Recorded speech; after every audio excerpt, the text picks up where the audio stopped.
going to switch the order of the last two pieces on the program. So I'll play David Werfelmann's piece first and then end with the Philip Glass.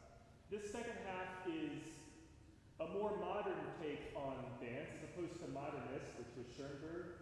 This is music written in the case of the piece I'm about to play, written this year, and in the case of the Glass, originally written the music in the 80s and then transcribed for piano by the composer and one of his proteges, Paul Barnes, in the early 2000s.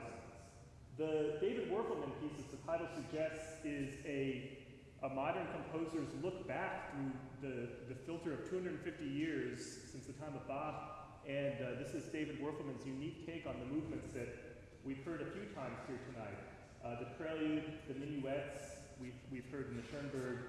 The passe-pied is a new dance that we have not yet heard, but Bach uses that quite a bit. And the sarabande, of course, we've heard in the Bach with that beautiful variation, that extended sarabande that Bach gives us in that English suite. The Philip Glass piece is not a dance suite, of course, but it is a set of three movements from three of his operas. And perhaps one of the subtexts of this recital, although it didn't make for as good a title, is the arpeggio. And the arpeggio is what gives you the key in as few notes as possible. That's an arpeggio, or if I made it a major key. And remember, the beginning of the whole recital, the Mozart started with a lot of arpeggios.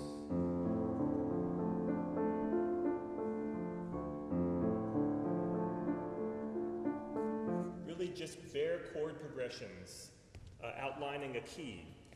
The Bach English suite started similarly, same key.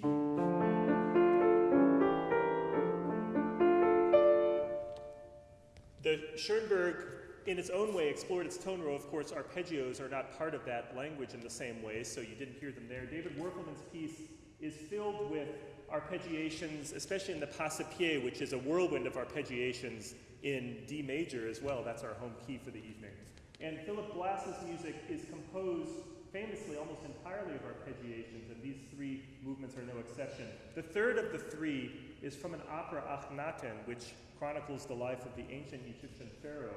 And this is a scene called dance, appropriately, that builds up energy to this feverish climax in which percussionists join the piano, or the orchestra in the case of the original orchestration, for a whirlwind, almost a dance until we collapse, is what it feels like at the very end of the Glass. So I'm going to play the Werfelmann first, followed by the Philip Glass.